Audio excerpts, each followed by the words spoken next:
My name is Mark Chapman, and I'm an artist from LA, and I make ugly things beautiful. In my artistic vision, I document what is left behind from our existence, from our rampage. It's where it all decays. Something alive amidst the decay. It has a pulse. It's where the grime is, the grit is, the texture of life. I find these things attractive. Their ugliness is beautiful to me. And at times it's quite frightening. At other times it's invigorating and exciting. I don't know what I hope to accomplish by documenting these things, but I feel it's the last thing I can do. I tend to find beauty in ugly things or looked over things. These are the things that are left from our conquest. We came, we saw, we conquered, and in the process we destroyed ourselves. The concrete, the steel, urban life, they're just a part of the landscape, and nobody pays attention to them. But I do. So I see these things and I want to capture them, document them.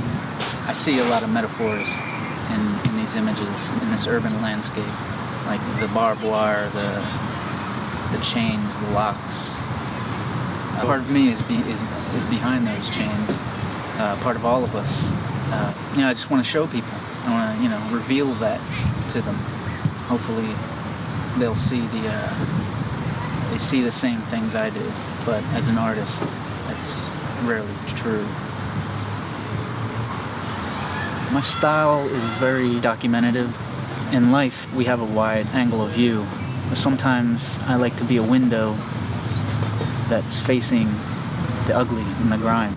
If you're in a room with only one window, and that window is looking out to this barbed wire fence with chains on it, then you'd think more about it. I like to force people to think. A part of it is to reveal these things to normal people, but I feel that nobody really cares.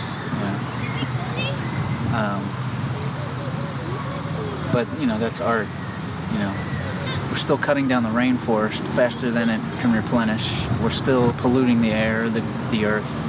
We're still slaughtering animals on mass scales. These things cannot continue.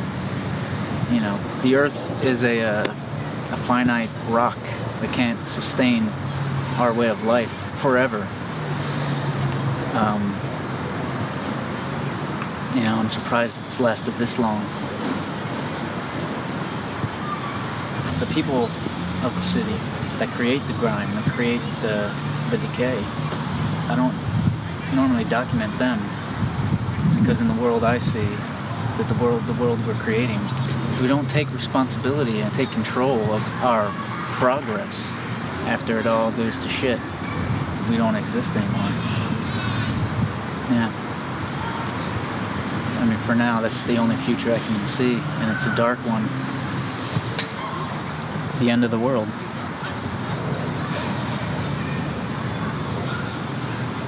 And these people in this park, people having fun and laughing and singing and just ignoring the urgent crisis around them. The average person wouldn't know what to do if the fucking lights went out tomorrow. They wouldn't know what to do without their iPhones and computers and laptops. Technology has, we're in the middle of a technological revolution, and what do? We design it to make our lives easier, for convenience. We have the ability to learn everything at the touch of a button. And what do? We watch reality shows, text each other emojis. We're like a child with a new toy. We're just pushing the pretty buttons. We don't even know what they do. The masses that are just dumbed down by all this media. And I don't want to talk down to the masses, because I feel the proletariat, if you will, are our only hope. No, I'm not a communist, but I invented communism when I was a little kid, as far as I knew, you know. I was in the car with my mom, I don't know how old I was, and the man on the radio said there were now more cars in America than there were people. And I said to my mom, I was like, well, if there's more cars than there are people, why doesn't everyone just have a car? Why can't they just give everyone a car?